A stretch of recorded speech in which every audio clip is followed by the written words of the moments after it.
نحمده ونصلي ونسلم على رسوله الكريم اما بعد فاعوذ بالله من الشيطان الرجيم بسم الله الرحمن الرحيم وبالوالدين احسانا صدق الله العظيم ان الله وملائكته يصلون على النبي يا ايها الذين امنوا صلوا عليه وسلموا تسليما اللهم صل على سيدنا ومولانا محمد وعلى آل سيدنا ومولانا محمد وبارك وسلم وصل عليه الصلاة والسلام عليك يا سيدي يا رسول الله وعلى آلك وأصحابك يا سيدي يا حبيب الله۔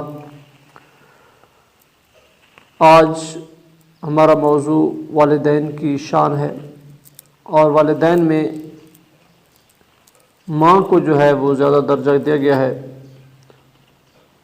اللہ تعالیٰ نے ارشاد فرمایا کہ اپنے والدین کے ساتھ حسن سلوک کے ساتھ پیش آؤ، اور ایک اور مقام پہ اللہ تعالیٰ کا ارشاد ہے افیوں ولا تنہر، ماں باپ کو اف تک نہ کہو اور انہیں جھڑکو بھی نہیں۔ تو ماں وہ ہستی ہے کہ ساری کائنات کی محبتیں، ساری کائنات کی نعمتیں اگر جمع کی جائیں تو وہ ماں کے قدموں پر قربان ہو جائیں۔ تو ماں جیسی نعمت پوری دنیا میں نہیں ملتی۔ کریم آقا صلی اللہ علیہ وسلم کی خدمت میں ایک صحابی حاضر ہوئے، عرض کی یا رسول اللہ مجھ پر سب سے زیادہ حق کس کا ہے؟ حضور صلی اللہ علیہ وسلم فرمایا امّ کا، تیری ماں کا۔ اس شخص نے عرض کی یا رسول اللہ اس کے بعد کس کا ہے؟ تو پھر فرمایا تیری ماں کا۔ تیسری مرتبہ صحابی نے پھر سوال کر دیا یا رسول اللہ اس کے بعد پھر کس کا حق ہے؟ تو پھر بھی کریم آقا سے فرمایا تیری ماں کا حق ہے۔ تو چوتھی مرتبہ پھر صحابی نے عرض کی یا رسول اللہ اس کے بعد کس کا حق ہے؟ تو حضور صلی اللہ علیہ وسلم فرمایا اب تیرے باپ کا حق ہے۔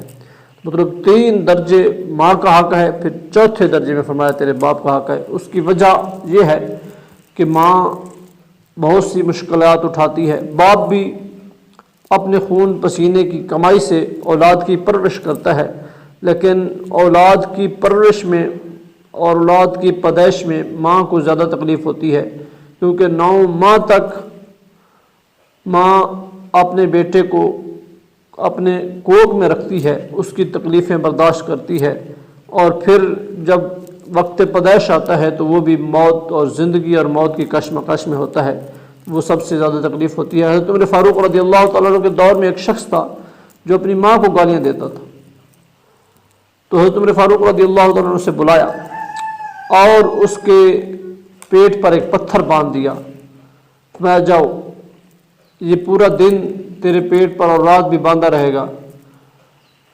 تو وہ بڑی پریشانی میں تھا، بڑی تکلیف میں تھا، تو دوسرے دن وہ ماں کو ساتھ لے کر آیا اور سفارش کی۔ ماں تو ماں ہوتی ہے، پھر بھی اولاد کا غم برداشت نہیں کرتی۔ حضرت عمر فاروق رضی اللہ تعالیٰ کی خدمت میں حاضر ہوئی اور عرض کرنے لگے آقا میں امیر المومنین مجھے معاف فرما دیں، آج کے بعد میں ماں کو تکلیف نہیں دوں گا۔ تو فرمایا تو صرف ایک رات ایک پتھر کا بوجھ نہیں اٹھا سکا، اور تیری ماں تیرا بوجھ 9 ماہ تک اٹھا کے پھرتی رہی ہے، اور وہ سوتی بھی تھی، جاگتی بھی تھی، اور ہر حال میں وہ اپنے کام بھی کرتی تھی، پھر بھی وہ تجھے پیٹ میں رکھتی تھی، اور تو اسی ماں کو گالیاں دیتا ہے۔ تو دوستان گرامی، ماں کی بہت عظمت اور بہت شان ہے۔ اگر ساری زندگی انسان ماں کے پاؤں دھو کر بھی پیے تو پھر بھی ماں کا حق ادا نہیں ہوتا۔ حضرت امام بصری رحمۃ اللہ علیہ، اللہ تعالیٰ کے بہت بڑے ولی گزرے ہیں، آپ ایک دن مصر کے بازار میں تھے تو ایک نوجوان کو دیکھا، اس نے گٹھڑی اٹھائی ہوئی ہے کاندھے پہ، تو نوجوان سے پوچھا اس گٹھڑی میں کیا ہے؟ جب اس نے گٹھڑی کھولی تو بوڑھی ماں اس کی تھی۔ میں آئے اللہ کے نیک بندے، میں نے اپنی ماں کو یہاں سے چل کر مدینہ مکہ گیا ہوں، پیدل چلتے ہوئے ماں کو کاندھوں پہ اٹھا کے، حج بھی کرائے، بہت سی مشکلات بھی اٹھائی ہیں، تو کیا میں نے ماں کا حق ادا کر دیا؟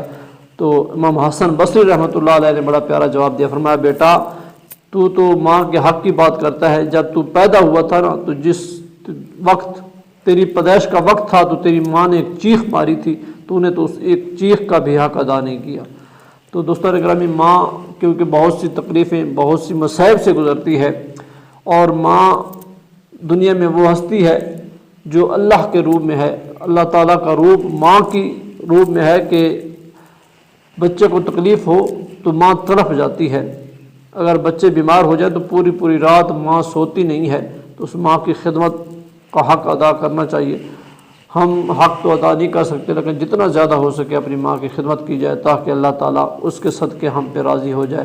انشاءاللہ ماں کی شان میں مزید والدین کی شان جو ہے وہ بہت طویل ہے، تو تھوڑا کر کے انشاءاللہ اگلے سٹیپ میں والد کی شان بھی بیان کی جائے گی۔ اللہ تعالیٰ سے دعا ہے اللہ تعالیٰ جن کے والدین حیات ہیں انہیں عمر خضری عطا فرمائے، اور جن کے والدین اس دنیا سے چلے گئے اللہ تعالیٰ انہیں جنت الفردوس میں عرفہ والا مقام عطا فرمائے۔ وما علینا الا البلاغ۔